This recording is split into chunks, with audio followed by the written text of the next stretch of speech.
Hello friends, welcome back to my YouTube channel. ഇത് ഒരു 2012 model K series വാഗണറാണ്. ഇത് ഇന്നലെ വണ്ടി ബ്രേക്ക് ഡൗൺ ആയതായിരുന്നു. അപ്പം പോയി ചെക്ക് ചെയ്തപ്പം ഗിയറൊന്നും വീഴുന്നില്ല. ഏതൊരു തേർഡും അതേപോലെ ഫോർത്തിലും ഗിയർ മാത്രമേ വീഴുന്നുള്ളൂ. നമ്മൾ പോയി ചെക്ക് ചെയ്തപ്പം ഗിയർ ലിവറിൻ്റെ ബുഷ് പോയതായിരുന്നു. അത് ക്ലിയർ ചെയ്ത് കസ്റ്റമർക്ക് വണ്ടി കൊടുക്കുകയായിരുന്നു. അന്നേരം ഓയിലും ബാക്കിയുള്ള കാര്യങ്ങളൊക്കെ ചെക്ക് ചെയ്യാൻ നേരത്ത് ഓയിൽ ലെവൽ നോക്കിയപ്പോൾ ഒരു തുള്ളി ഓയിലില്ല വണ്ടിയിൽ, മിനിമം പോലും ഇല്ല. അന്നേരത്ത് ഓയിലിൻ്റെ ക്യാപ്പൊക്കെ തുറന്ന് ചെക്ക് ചെയ്ത് നോക്കിയപ്പം കണ്ടതാണിത്. അല്ലേ, കംപ്ലീറ്റ് ഓയിൽ കട്ടി പിടിച്ച് സ്ലഡ്ജ് അടിഞ്ഞത് ഇതുപോലെ ഉള്ളിൽ ഫുള്ള് കട്ടി പിടിച്ച് കിടക്കുകയാണ്. അപ്പം കുറച്ച് ഓയിൽ ഒഴിച്ച് നമ്മൾ തൽക്കാലത്തേക്ക് നമ്മുടെ വീട്ടിലെത്തിച്ചിട്ടുണ്ട്. അവിടെ നിന്ന് ബാക്കി അയക്കാൻ നേരത്താണ് ബാക്കി കാണുന്നത്. പെട്രോൾ വണ്ടികളിൽ കൂടുതൽ ഇതിങ്ങനെ കണ്ടുവരാറുണ്ട്. അപ്പം എല്ലാവരും ഒന്ന് ഓയിൽ ലെവൽ ചെക്ക് ചെയ്യുക, ഒരു വർഷം കൂടുമ്പോൾ ഓയിൽ മാറ്റാൻ ശ്രമിക്കുക, ഇങ്ങനെയുള്ള കാര്യങ്ങളൊക്കെ എല്ലാവരും ചെയ്യുക. ഇതിപ്പം ഒരുവിധം എല്ലാവരും ശ്രദ്ധിക്കാനുള്ള വെച്ചാൽ ഓയിലിൻ്റെ ക്യാപ്പ് തുറന്ന് ഇക്കണക്കിനുണ്ടോ, സ്ലഡ്ജ് അടിഞ്ഞിട്ടുണ്ടോ നോക്കുക. അതേപോലെ ഇതിൻ്റെ ഉള്ളിലേക്ക് മറ്റേ സ്റ്റാർട്ടാക്കിയിട്ടൊന്നും കൈയിടരുത്. ഇതിൻ്റെ ഉള്ളിലേക്ക് ഇത് അങ്ങനെ കൈയിട്ട് ചെക്ക് ചെയ്ത് നോക്കുക. ഇത് കണ്ടില്ലേ, നല്ല കട്ടിക്ക് പോരുന്നത്. ഇതാണ് അവസ്ഥ ഇതിൻ്റെ ഉള്ളിൽ. ഓക്കെ, ഞാൻ ഇപ്പോൾ ഓൾറെഡി ഇതിൻ്റെ ബോൾട്ടുകളെല്ലാം അയച്ച് വെച്ചിട്ടുണ്ട്. ഇതെന്തായാലും പൊക്കിയിട്ട് നിങ്ങൾക്ക് കാണിച്ചു തരാം. ഓക്കെ, എല്ലാം ഇത് അയക്കുകയാണ്. ബോൾട്ടൊക്കെ ഓൾറെഡി ഞാൻ ഊരി വെച്ചതായിരുന്നു. ഇത് അയച്ചിട്ടുള്ള അവസ്ഥ എന്താണെന്ന് കാണാം. അയ്യോ എൻ്റെ പൊന്നെ, ഇത് കണ്ട ഡാറ് ഉരുകിയ പോലെ ആയി കിടക്കും. എൻ്റെ പൊന്നെ,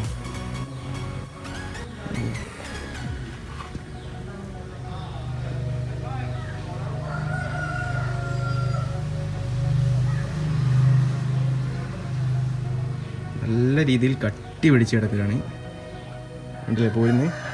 ഇതൊക്കെ എഞ്ചിൻ്റെ ഉള്ളിലേക്ക് അങ്ങോട്ട് എത്തിക്കഴിഞ്ഞാൽ പിന്നെ ഓയിൽ സ്റ്റെയിനർ അത് ഇതെല്ലാം ബ്ലോക്ക് ആവും. ലാസ്റ്റ് എഞ്ചിൻ മഴയാണ് സിറ്റുവേഷൻ. എല്ലാവരും ഈ കണക്കിനൊന്ന് ചെക്ക് ചെയ്യണം, അല്ലെങ്കിൽ എന്തായാലും വണ്ടിക്കാണ് പണി കിട്ടും. ഇതിപ്പോൾ പ്രോപ്പറായിട്ട് ക്ലീൻ ചെയ്യാൻ പറഞ്ഞാൽ തന്നെ കംപ്ലീറ്റ് ക്യാം ഷാഫ്റ്റ് സകലത വെച്ച് ടൈമിംഗ് കവറൊക്കെ അയച്ചിട്ട് വേണം ചെയ്യാൻ. നമ്മളിപ്പോൾ ഇനി എന്തായാലും ഇത്രത്തോളം ഉള്ളത് കൊണ്ട് അടിയിൽ ഓയിൽ സമ്പുണ്ട്, അതുപോലെ ക്രാങ്ക് കേസ് പറഞ്ഞിട്ടുള്ള ആ സാധനത്തിൽ കംപ്ലീറ്റ് ഇതേപോലെ ഉണ്ടാവും. ഞാൻ ഓൾറെഡി ബോൾട്ടൊക്കെ അയച്ച് വെച്ചിട്ട് നിങ്ങൾക്ക് കാണിച്ചു തരാം. അപ്പം ഞാൻ ഇവിടെ നിന്നുള്ള സൈലൻസർ ഇത് അയച്ച് സൈഡിലേക്ക് മാറ്റി വെച്ചിട്ടുണ്ട്. അതേപോലെ ഇവിടെ ഓയിൽ ഫിൽറ്റർ അയച്ചിട്ടുണ്ട്. ഇതിൽ ചുറ്റും വരുന്ന റൗണ്ടിങ് ബോൾസ് ഉണ്ട്, അത് ഫുൾ അയച്ച് ഓയിലും ചോർത്തി വെച്ചതാണ്. എന്തായാലും ഞാൻ ബോൾട്ടൊക്കെ അയച്ച് വെച്ചതാണ്, ഇങ്ങനെ കാണിച്ചു തരാം. പോരാൻ കുറച്ച് പാടാണ്. ഓക്കേ, എൻ്റെ ഭഗവാനെ, ഇത് കണ്ടോ, ഇതാണ് ഓയിൽ സ്റ്റെയിനർ, ഓയിലിനെ വലിച്ചെടുക്കുന്ന സാധനം. ഓ, ഇതൊക്കെ അടഞ്ഞ് അങ്ങ് എത്തിയിട്ടുണ്ട്. ഇതിലൂടെ ഓയിൽ കയറിയിട്ട് വേണം ബാക്കിയുള്ളത് ഓയിൽ സ്പ്രെഡാവാൻ. കണക്കിന് ബ്ലോക്കായതാണെങ്കിൽ ഫുള്ള് വണ്ടി എഞ്ചിൻ പണി ആവേണ്ടതാണ്. എന്തോ ഭാഗ്യം എന്ന് പറയാം. ഓക്കെ, ഞാൻ എന്തായാലും ഇത് അയച്ച് വെച്ചിട്ട് കാണിച്ചു തരാം, പുറത്തേക്ക് വെച്ചിട്ട് കാണിച്ചു തരാം.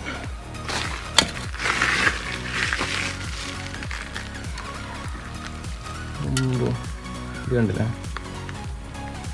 എന്തൊരു കട്ടിയാ.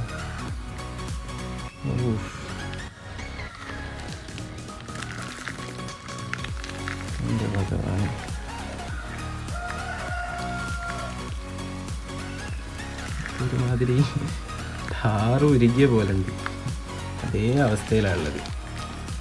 ഓക്കെ, ഞാൻ എന്തായാലും ഓയിൽ സ്റ്റെയിനറോടും ഒക്കെ അയച്ചിട്ട് പ്ലേറ്റ് മൊത്തം അയച്ചിട്ട് നിങ്ങൾ കാണിച്ചു തരാം. ഓക്കെ, അപ്പം നമ്മളെല്ലാ സാധനവും അയച്ചു വെച്ചിട്ടുണ്ട്.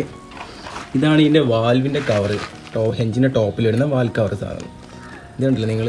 ഓ, ഇത് പിന്നെ അടിയിൽ വരുന്ന പ്ലേറ്റാണ്, ഓയിൽ സമ്മിൻ്റെ ഉള്ളിൽ വരുന്ന പ്ലേറ്റ്. ഇതൊക്കെ ആകെ മൊത്തം ചാണകം പോലെയാണല്ലോ മൊത്തം. ഇതാണ് ഓയിൽ സമ്പ്, ഈ സാധനമാണ് ഓയിൽ സമ്പ്. ഇതാണ് ഓയിൽ സ്റ്റെയിനർ. ഇല്ല, ഈ അരിപ്പ ഫുള്ള് ബ്ലോക്കാണ്. ഇവിടേക്ക് ഓയിൽ കയറിയിട്ട് വേണം മൊത്തത്തിൽ ഓയിൽ എത്താൻ. ഓക്കെ, ഇനി ഇത് ഫുള്ള് പ്രോപ്പറായിട്ട് ക്ലീൻ ചെയ്യണം. ഡീസലും പെട്രോളും ഉപയോഗിച്ച് ഫുള്ള് കംപ്ലീറ്റ് ക്ലീൻ ചെയ്ത് തരണം. ഹെഡിൻ്റെതാ ടൈമിങ് ക്യാം ഷാഫ്റ്റിൻ്റെ ഇവിടെയൊക്കെ നല്ല രീതിയിലുണ്ട്. ഇത് മൊത്തം ക്ലീൻ ചെയ്ത് പോരണം. എന്തായാലും കുറച്ച് നല്ല പണിയുണ്ട്. അപ്പം നമ്മൾ കംപ്ലീറ്റ്ലി ക്ലീൻ ചെയ്ത് കഴിഞ്ഞു. ഇത് ഹെഡിൻ്റെ ഭാഗമാണ്. മാക്സിമം കഴിയുമ്പോൾ പെട്രോളും ഡീസലും ഉപയോഗിച്ച് ഫുള്ള് ക്ലീൻ ചെയ്തെടുത്തിട്ടുണ്ട്.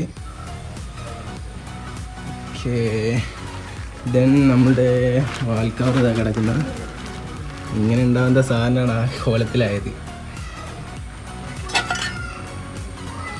ഉണ്ടല്ലേ, ഇതാണ് ഓയിൽ സ്റ്റെയിനർ. ഇവിടെ അപ്പുറത്തേക്ക് കാണുന്നുണ്ടല്ലോ, ഇങ്ങനെ ഇത്രയും ക്ലീനായി നിൽക്കേണ്ട സാധനമാണ് അക്കോലത്തിലായത്. ഇതാണ് അടിഭാഗത്തുള്ള അവസ്ഥ. ഇവിടേക്ക് വല്ലാണ്ട് അലമ്പൊന്നുമില്ല, ഉള്ളത് കഴിയുമ്പോൾ നമ്മൾ ക്ലീൻ ചെയ്തിട്ടുണ്ട്. ഓൾമോസ്റ്റ് വൃത്തിയാണ്. ഓക്കെ, ഇനി എന്തായാലും ബാക്കിയുള്ള സാധനങ്ങൾ ഫിറ്റ് ചെയ്ത് നമ്മൾ സ്റ്റാർട്ട് ചെയ്യാൻ നേരത്ത് നോക്കാം ബാക്കി.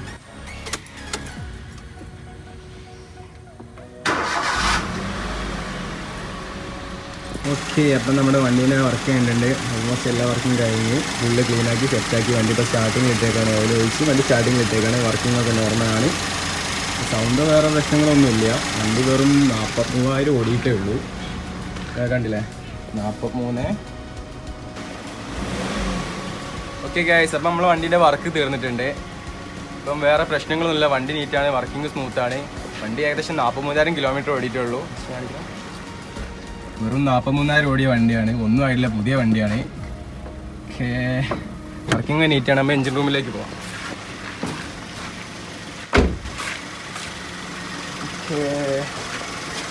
ഇപ്പം വേറെ സൗണ്ടും കാര്യങ്ങളൊന്നും ഇല്ല, വർക്കിംഗ് സ്മൂത്ത് ആയിട്ടുണ്ട്. ആദ്യം എഞ്ചിൻ്റെ സൗണ്ടൊക്കെ, നോക്കിംഗ് സൗണ്ടൊക്കെ കൂടി വരുന്നുണ്ടായിരുന്നു.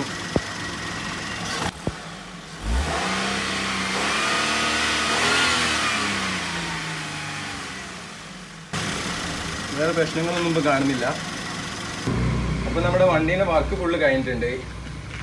ഇതിപ്പം ഓയിലെല്ലാം പുതിയ മാറ്റി ഫുള്ള് കറക്റ്റ് ചെയ്തിട്ടുണ്ട്. ഇതിപ്പം കസ്റ്റമറെ ഫാൾട്ട് കൊണ്ടാണ് ഇങ്ങനെ വന്നത്. മൂപ്പര് കറക്റ്റ് പീരിയഡിക്കലി സർവീസ് ചെയ്യുന്നില്ല. ഒരു വർഷം കൂടുമ്പോഴെങ്കിലും മിനിമം വണ്ടി ഓയിൽ സർവീസ് കറക്റ്റ് ചെയ്തിരിക്കണം.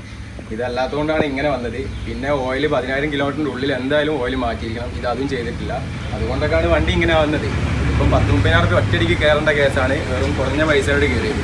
ഇപ്പം എല്ലാവർക്കും നോർമലി ചെക്ക് ചെയ്യേണ്ട കാര്യങ്ങളാണ്. ജസ്റ്റ് ഓയിലിൻ്റെ ലിഫ്റ്റിക്ക് വലിച്ചിട്ട് ഓയിലിൻ്റെ ലെവൽ എത്രയുണ്ട് ചെക്ക് ചെയ്യുക. ഇങ്ങനെയുള്ള കുറഞ്ഞ ചെറിയ കാര്യം നോക്കിയാൽ മതി. ഓയിലിൻ്റെ ചെക്ക് ചെയ്യുന്ന പറഞ്ഞാൽ ഈ 2 പോയിന്റ് ഉള്ളിലുണ്ടോ നോക്കുക, എത്രത്തോളം തിക്നെസ് ഉണ്ട് എന്ന് ഓയിലിൻ്റെ ചെക്ക് ചെയ്യുക. ഈ കാര്യം ഇത് നോക്കുക. അതേപോലെ തന്നെ നമ്മൾ സ്ലഡ്ജ് അടിയുന്നുണ്ടോ അറിയാൻ വേണ്ടിയിട്ട് ഓയിലിൻ്റെ ക്യാപ്പ് തുറക്കുക. എന്നിട്ട് ക്യാപ്പിൽ എത്രത്തോളം വന്ന് അടിഞ്ഞിട്ടുണ്ടെന്ന് ചെക്ക് ചെയ്യുക. അതേ കണക്കിന് ജസ്റ്റ് വണ്ടി ഓഫാക്കിയിട്ടതിന് ശേഷം ഇതിൻ്റെ ഉള്ളിലേക്ക് കൈയിട്ടിട്ട് എന്തെങ്കിലും അല്ലാത്ത കണ്ടൻ്റ് ആയിട്ട് വന്ന് കിടക്കുന്നുണ്ടോ ചെക്ക് ചെയ്യുക. ഇതിലിപ്പോൾ ഒന്നുമില്ല, കംപ്ലീറ്റ് ക്ലീൻ ചെയ്തുകൊണ്ട്. അങ്ങനെ ആ കാര്യങ്ങൾ എന്തായാലും ചെക്ക് ചെയ്യണം.